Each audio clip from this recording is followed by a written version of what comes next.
3, 2, like Leonardo DiCaprio acting. Aloha, Hawaii, Nick. Hi. Welcome to Mexico. How are you doing? I'm good, great. Really, really happy to be here, of course. Having fun? So much fun, yeah, fantastic. First time here in Mexico now? No, second only. I was here maybe 10, 12 years ago. No way. Yeah, I played a gig with a DJ called Logistic Sounds, who's from Uruguay. I don't remember the place, but it was a nice gig, but this is great. Such a beautiful place. After 12 years, you're back here. Correct, yeah. And having fun. You tried some Mexican food, isn't it? Yes, Until now, your favorite dish. What's your favorite dish? Mexican dish.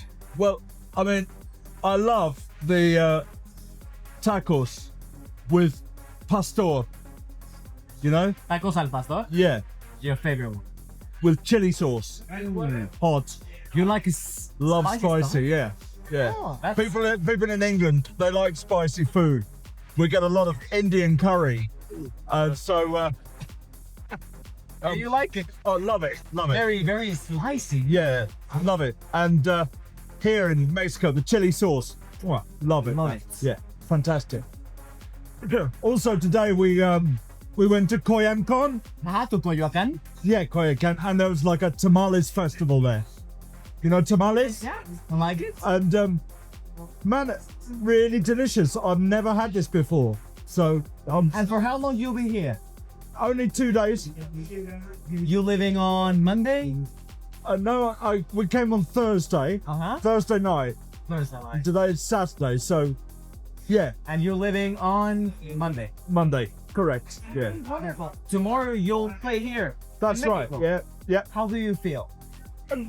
Look, I can't wait. It'll be fantastic. The sound in this club, Extremely excellent. You know, and such a beautiful setting, such a beautiful with the church, and when you're standing in front of the speakers, you can see through into the city. That's like so cool, man. Astonishing. No, it's great. Yeah. Absolutely. Also, Function 1. It's a good Perfect. speaker. Yeah, they're friends of mine, Tony and Andrew, who made the company Function One. They're old friends of mine. So it's like coming home. And in your studio, what speakers do you have to produce music? I've got some old RCF speakers, which are Italians, and I've got Pioneer DJ speakers, so that I get the club effect. Okay. See? So I cover both. So I've got studio monitors and club speakers. To have like the reference. Exactly. Exactly. Wonderful, Nick. So I want to ask you, well, I wanted to ask you right now, and I'm asking you, who are your favorite friends in this like progressive industry? Oh, As you can tell. we're like a family now. Yeah, You know, we go back many years. I mean, John Digweed and I, we're good friends. We worked together, yes, for 30 years. And if you stay together for 30 years, you have to be friends, you know. You should. But John's, you know, normal, nice guy. But he also happens to be one of the world's best DJs. So that's great for me, you know. Yeah, definitely. Anthony Papa, who's playing here tomorrow, such a lovely man. Real diamond guy, you know. So you can say that he's one of your best friends. John DeWitt, number one. Yeah. And I would say Anthony is a good friend. But I wouldn't say Anthony is one of my best friends, but I really like him. He's a lovely guy. And Yeah. who else? You have like a good relationship with. Like you can say friends.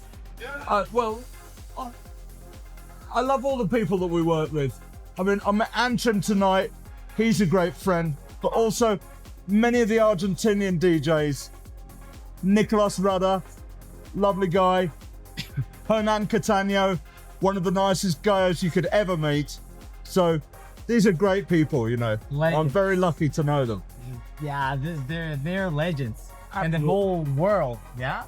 And what you don't like being a producer? What you don't like, honestly? What do I like? Yeah, you don't like. being a producer? As a producer, what things you don't like as a producer? It's my life, Emilio. You know, the thing is music is not something that I do. It's something that I am. Yeah. You know, I've been playing music ever since I was like 4 or 5 years old, and I was a professional piano player, an organ player, and then I learned how to make dance music. So I still go to the studio every day and make music. So it's my life. Yeah, I can imagine. That was I was asking you that because of course you're a producer. Music is your life. I saw that you played piano when you were 7 years old. Yeah, you're a musician. Yes, I am. Yeah, Super musician. that's right. Yeah, that's why I said, well, maybe Nick has something that he dislikes. that I dislike. Yeah, you dislike. As a producer, don't know.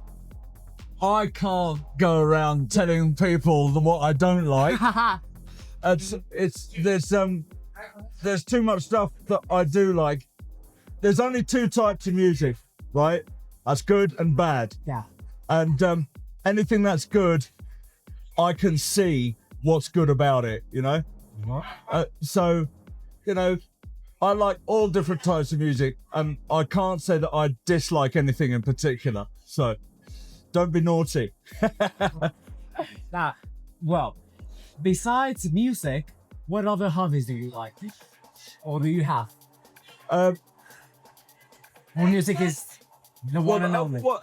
I'll tell you what, one thing that I do is I ring church bells. You know, in England, we have a thing that we call change ringing, where you have like 6 or 8 bells in church, and you all ring them together in different patterns and different methods, and I do that every week, and it's something really different for me. And if you've been in the studio and you've had a long day and you've been concentrating really hard and it hasn't been going so well, then you go and ring the church bells and you have to concentrate, you know. So you just have to forget everything and concentrate on doing that. And I really love doing that. That's a nice hobby. And then after we've done that, we go and drink beer afterwards. Oh, really? So that's good. Favorite beer? Your favorite one? I love English ale, so IPA. It's difficult to find it here, but yeah, it's very difficult. It's IPA. yeah, IPA beer. that's That's right. how we call it here. Oh, so it does exist here. Yeah, it exists, but it's kind of like difficult to find it, and it's also very expensive. Oh, of course. Do you like Mexican beer? What did I drink Have you today? tried it? Modelo. Modelo. Yeah. The clear one or the dark one? I like the light one. Okay. But I had something today which is very strange called, is it Michelaga? Ah, michelada. I've never seen that. No? It was like beer with clamato. Yeah. Wow. It's like, what is that? Clamato, English sauce. Yeah. Yeah. Chili. Yeah. Chamoy. There's chamoy that is like this is spicy and kind of like sticky. But then also beer. Yeah, with beer and lemon. This is crazy, man. And how was it? I love What's it. your opinion about that? No, it's great. It's strange, different. I've never had that before, but Yeah. wow, excellent. Tomorrow, Sunday, there's a place with the best micheladas here in Mexico that I can recommend. okay. After this interview, I'll tell you where. Fantastic. Well, now going back to this music stuff, is there any producer that you can recommend? That like very underground producer that you say, no way, he's insane, or I like his music. There's That is worth it to know this. well, we're lucky. We because we have the label Bedrock. Yeah. Then we get a lot of music sent to us, and some of the music is so great. Some of my favorite records have been by an artist called Cortona. Who?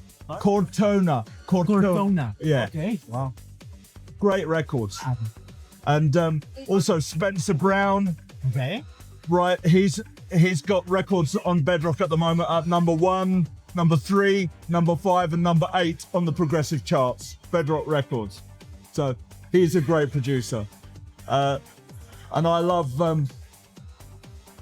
there's so many of them. And I can't think.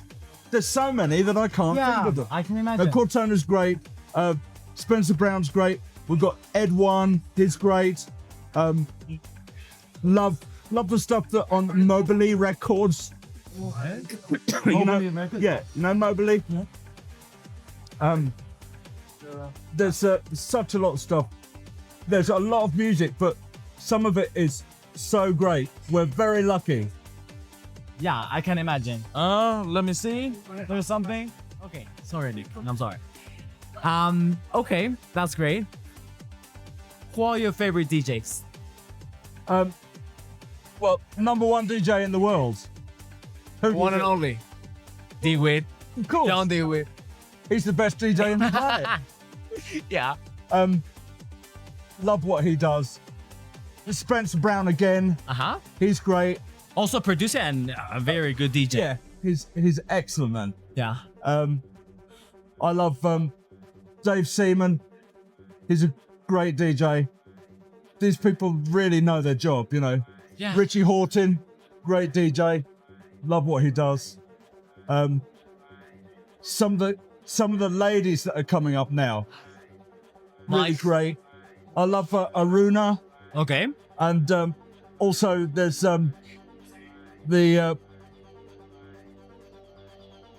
it's hard for me to think, man.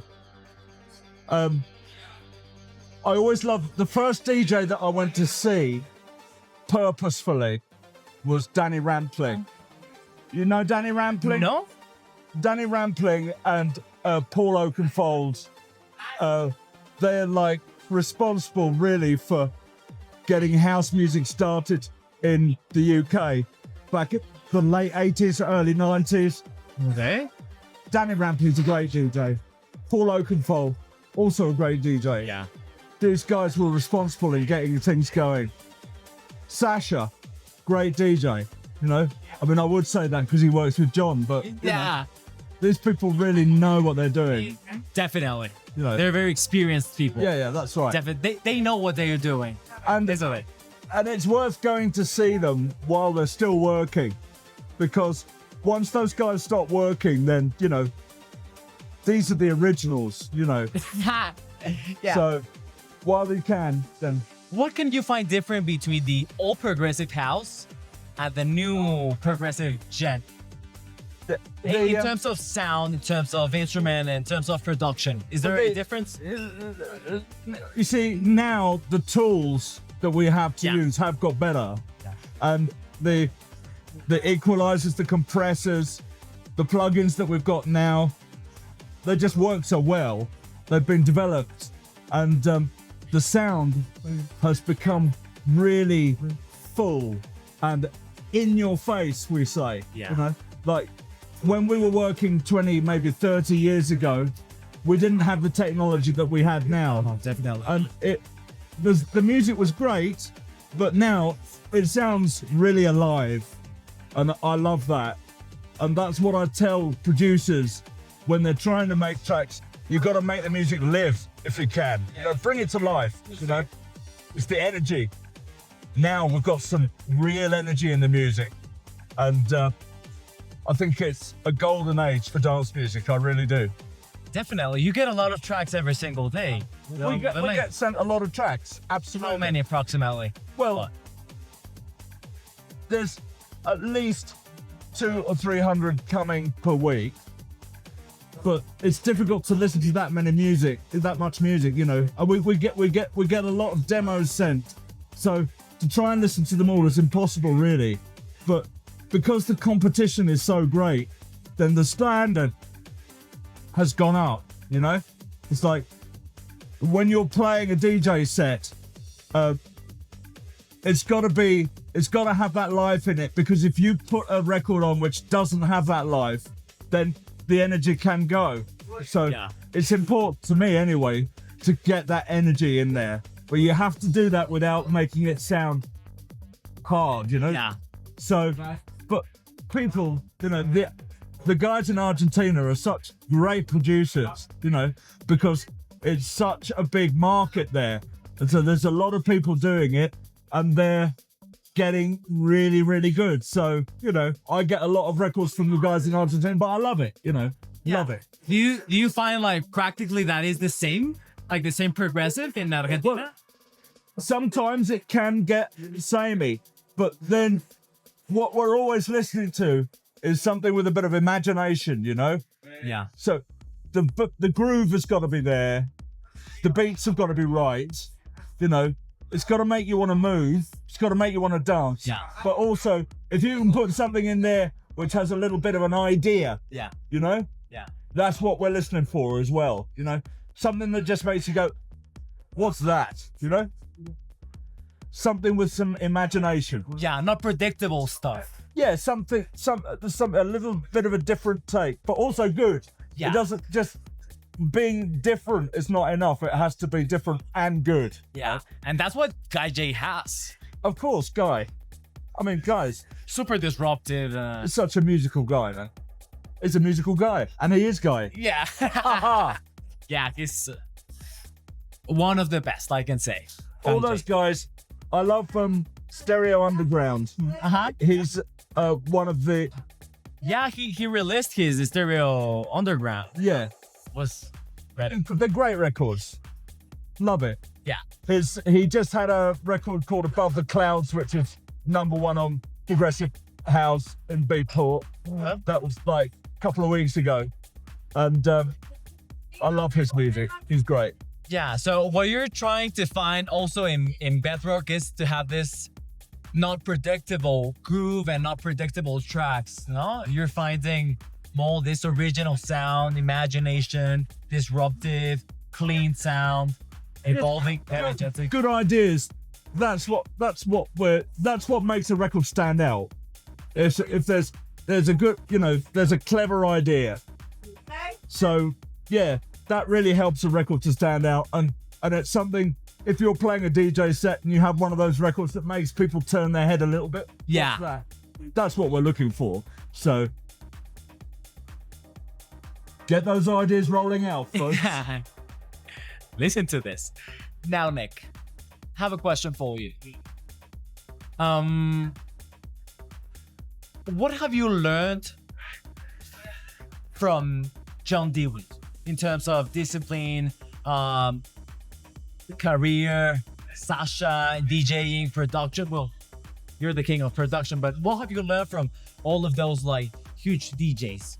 Talking about Tony, Anthony Papa, Sasha, John Dewey. What have you learned from them? Well, see, John, when I first got to know John, I was a musician, keyboard player, yeah. synthesizers, but I just started to make dance music in about 1990.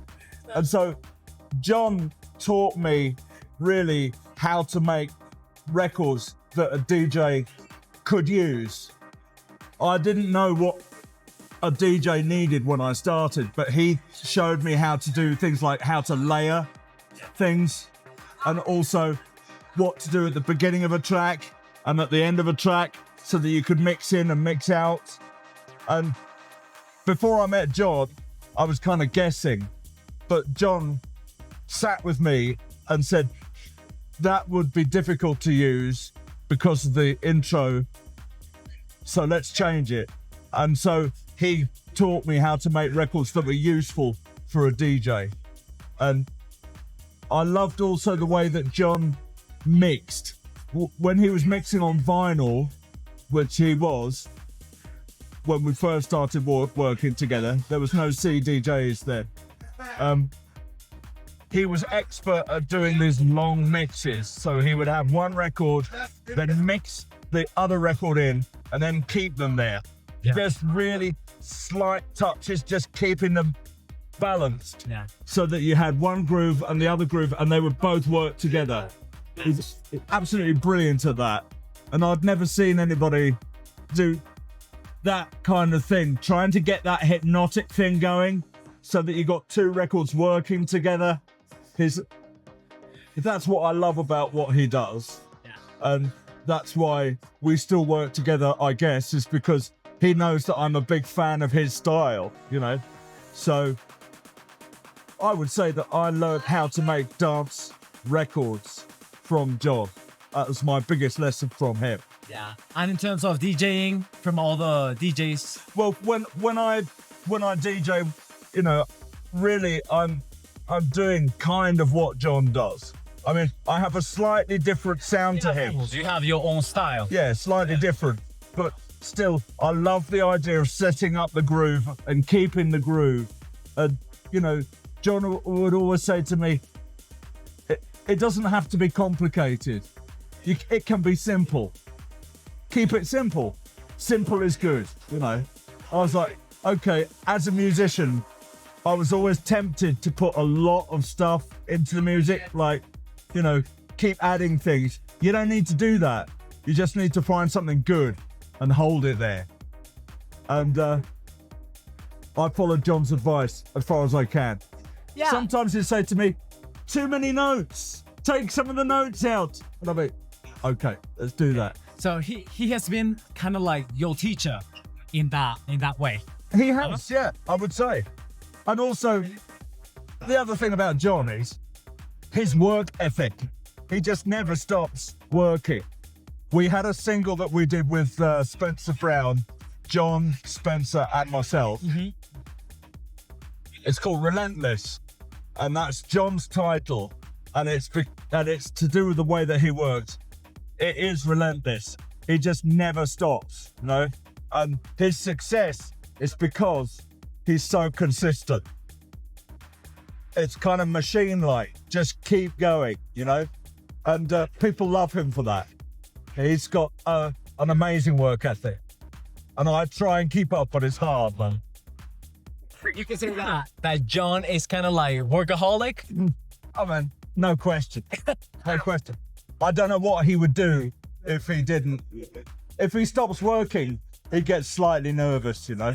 Yeah, that's what I heard from Simon Guaramon, Yeah, that right. he toured with him a couple of weeks ago, and he was like, no, man, I've learned from him that he's very disciplined and very consistent, and he's working on the plane and very hard worker person, isn't it? You know, to do that over his entire DJ career, Yeah. that's difficult, man, you know? Maybe it's a habit. No? Sorry? It's a habit. It's just how he is, right? He needs to do it, you know? It's like, if he doesn't do it, he feels nervous, you know? It's like, there's something in him that drives him to keep working. And we love him for it because he's brought so much music to us. Yeah, You know? a lot. It's like so much. He has a radio show, Transitions. Mm-hmm. It's like nearly 1,500 episodes, folks. It's incredible. It's unmatched. So, no, it's frightening, man. I can't imagine. And like I say, I try and keep up, but it's hard. Guilty pleasure genre, Nick. Say again? Guilty pleasure genre, like a music genre that you feel shame saying that you like that genre. Do you have any? Oh, that's a good question, actually. Do you know what? I do like some jazz, you know? But that's not a guilty pleasure. No, I guess not. Or you don't have a guilty pleasure. Look, I'll listen to some girly pop sometimes. You know, Like what? Like what? Chapel Roan Uh-huh. and like Lana Del Rey and Dua Lipa, okay. of course, Dua Lipa's great. Yeah. So a little bit of girly pop, you know, I like that. I want to tell you something, Nick, that I really admire you, and I'm very glad that you're here spending time with me, because you did something that just few people can do, and you did an anthem, a hymn that is heaven sent, All right. and you know that's a hymn for progressive house. Well, John wanted to start the Bedrock label, and he said to me, "We need a big record," and that's the thing, John and I's working relationship. If he says something to me, I kind of understand what he means. And I thought, okay, big record, let's make a big record with a big riff.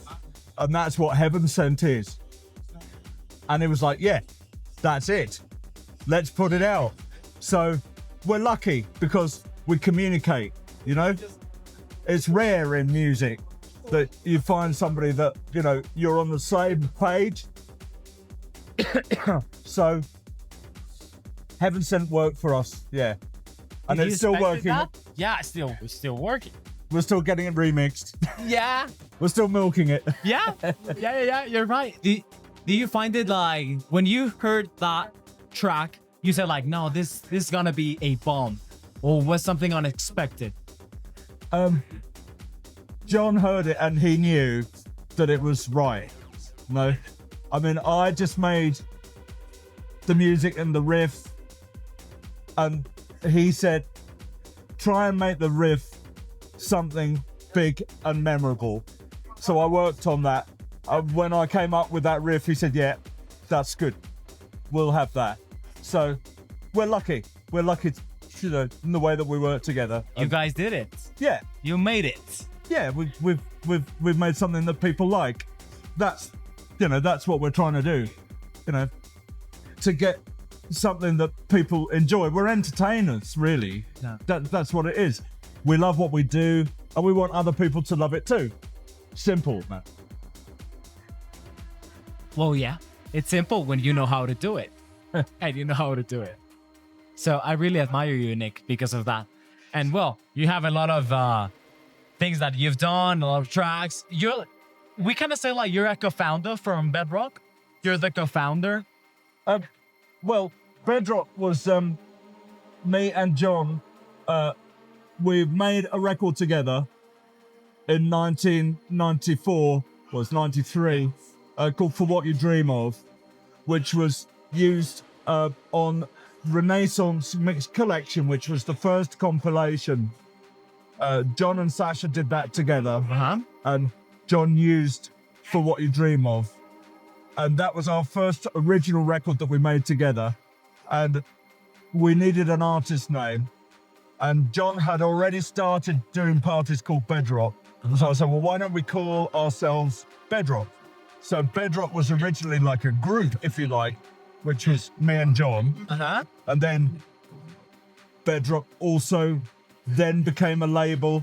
John used to get sent, and still does get sent, so much music that he realized that he needed a label, and it would give him music that he could play, use in his DJ career. So it made sense for Bedrock to become a label. So originally Bedrock was a party that John ran, and then it became a group that was me and John, and then it became a label. And it continues to this day, the Bedrock project. Definitely. Do you feel fulfilled right now in this moment of your life? Look, I will never stop making music, you know, and I still obsessed with it. I still go in and make it every day. So, like I say, it's not really what I do, it's who I am, you know. So if I was to stop making music, though, I'm not sure I'd be me anymore, you know. So I am fulfilled, yes. That's great. And last question, Nick. With who would you marry, kiss, and have one night? Sasha, Anthony Papa, and John Dewey. Who would you pick for each context? Say that question again. Who would you marry, kiss, and have one night? You have... I'll tell you what, we'll have a foursome, all four of us. Yeah? Who? The four? Everything with the four or what? Look, I'm happy to work with them, but that's all I'm ever gonna do. Okay, perfect, Nick. Well, my pleasure. Yeah. Thanks for being here. Thanks for the interview, and well, see you tomorrow. Thanks, Emilio. Nice to talk to you, My mate. pleasure, Nick. Cheers. Thank you.